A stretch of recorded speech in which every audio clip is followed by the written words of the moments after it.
Hi, fight fans, and welcome back to LL Sports TV. Hope you're doing well. Now, in the fight preceding the main event last night in New York, that was the Hamza Shiraz versus Edgar Berlanga Destruction. In the fight preceding that, Shakur Stevenson of Newark, New Jersey, he defended his WBC lightweight title against Mexico's William Zepeda. Now, this was a highly anticipated fight.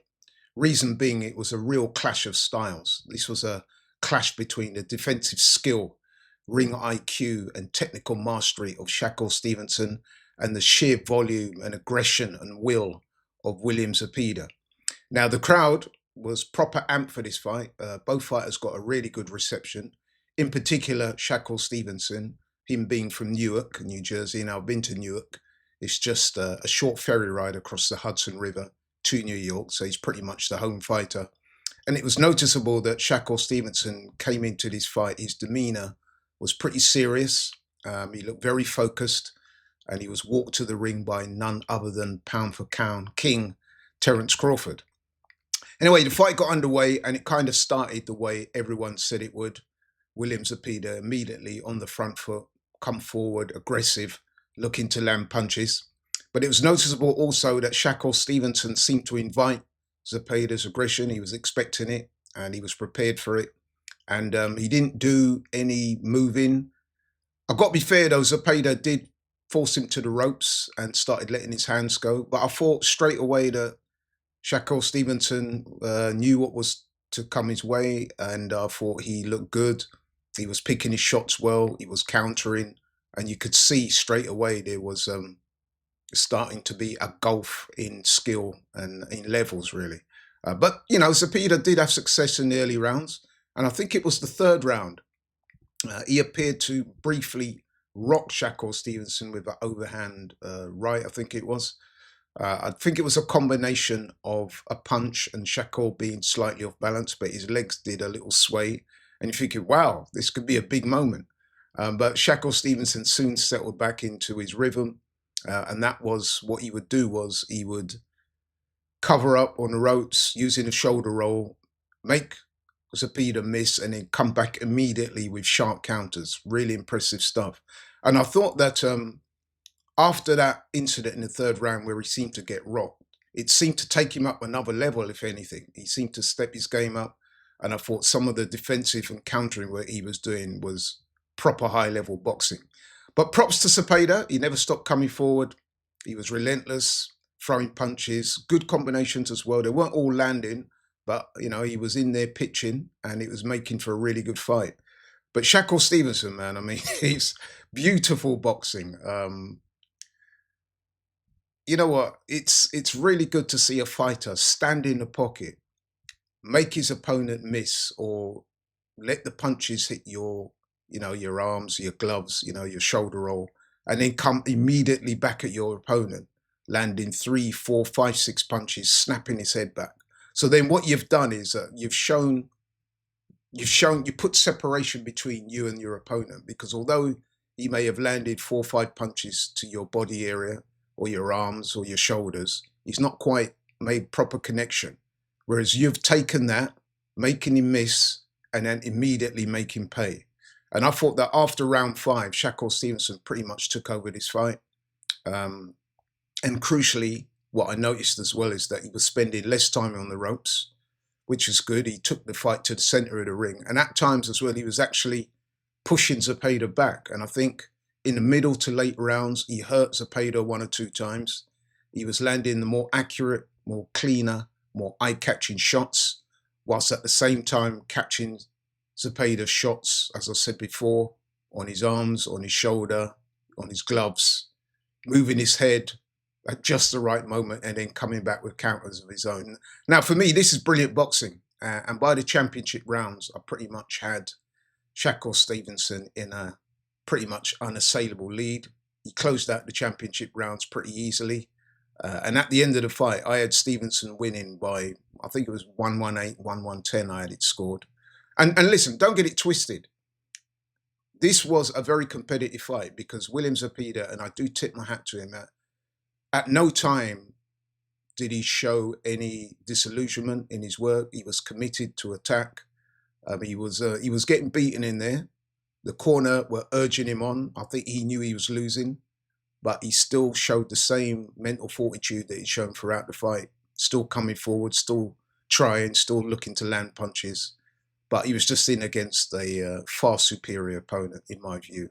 And that was how I saw it. I mean, like I said, I had it 118, 1110. The judges had a unanimous decision.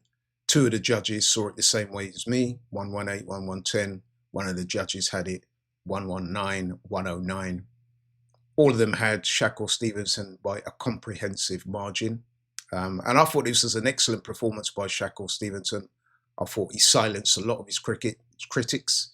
He'd taken a lot of criticism after the Edwin De Los Santos fight. And you know what? That was fair enough because I watched that fight and that was a terrible watch. Shakur Stevenson on that occasion did far too much moving. It was excess moving, running even. I didn't like it. He won the fight, but it was, stick and move and not much else. He looked a bit intimidated, I have to say, by De Los Santos' power that night. But on this particular occasion, he looked sharp, he looked focused. He didn't run at all. There was no excess moving. He basically stood in the pocket and basically fired back. It was beautiful boxing. He used defense aligned with superb combination punching and beat a really good and motivated opponent. And to be honest, I'm going to say this, and this is no shade to his opponent, William Zepeda. I thought he made it look relatively easy. And when you're doing that to an opponent of Zepeda's quality, that is no mean feat. I mean, Zepeda came into this fight on a winning streak of 33 wins. He'd been unbeaten. So for Shakur Stevenson to do that to him, beat him comprehensively over the 12-round distance, barely losing a round, I think that's something special. And talking about something special, I mean, I've said this before. One of the hallmarks of a great sportsman in his particular sport is that he can perform at the highest level and make things look relatively easy. Things that are really hard to do, he can make it look relatively easy. You're watching, you're thinking, wow, this guy, he really is something special. And to me, that's the hallmark of greatness. I mean, to give you a few examples in other sports, I remember going to Wimbledon one year, watching Roger Federer play tennis, and I thought, I was just blown away by how easy he made it look, almost effortless. And I've always sort of taken that with me. I mean, don't get me wrong, there are other great tennis players as well. You know, your Djokovic's, he's the Spanish guy now. Oh, God. He's recently retired. But anyway, there's been a number of great tennis players, but some players just stand out by the way they make things look so easy. And like I said, Roger Federer, Messi, football, same thing, makes things look effortless, makes it look easy almost. Tiger Woods, when he was in his pomp, again. Even I like darts. You watch someone like Luke Littler, even though he's relatively young, or very young actually, the way he just plays the game, and he's getting those maximums. He's making it look easy. Something that is really hard, he manages to make it look easy. And I kind of get the same impression when I watch someone like Shakur Stevenson. The things he does in the ring, it's kind of hard to quantify. I mean, maybe to some people who don't follow boxing a lot might find this a little bit more difficult to understand. Those of you who watch boxing regularly probably know what I'm talking about. But imagine standing in front of somebody, right? And that person is able to tee off on you. So you're virtually letting them hit you, right? And they can't hit you with a proper shot. They can't land a proper shot. They're trying, they're throwing 4, 5, 6 punches. They can't land. And then you come back. And not only do you hit them clean 4, 5, 6 times. And so it goes on. That is not an easy thing to do, trust me. So, massive respect goes out to Shakur Stevenson. After the fight, he called out Tank Davis. Now, Tank Davis, you may have heard, he's having some real problems of his own at the moment. He recently got arrested for domestic violence. He's got an upcoming rematch fight with Lamont Roach. They had a draw in their previous fight. So as of the time of me filming this video, I don't even know what the status of that fight is going to be. I think, unfortunately for Tank Davis, he faces quite an uncertain future due to some of his out-the-ring activities.